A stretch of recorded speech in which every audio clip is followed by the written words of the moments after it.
Good morning mga mama. Tara, samahan nyo kong magluto ng almusal. Ulam nga natin ngayon maling at saka talong. Yung maling, babad muna natin sa itlog para maya pagprito natin. Ayan na siya.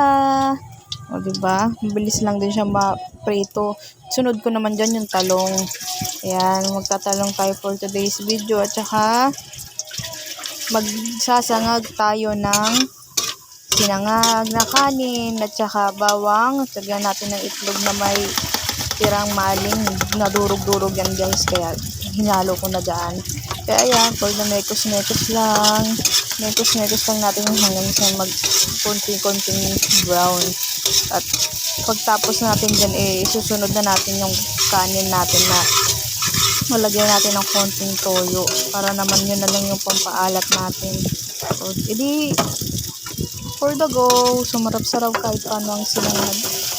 Ayan ang kanin natin guys. Sayang kasi kapag hindi ko pa sinangag yan, mamaya hindi na nila papansinin yan. Kaya ngayon, yung tira kagabi, isangag na natin para walang sayang.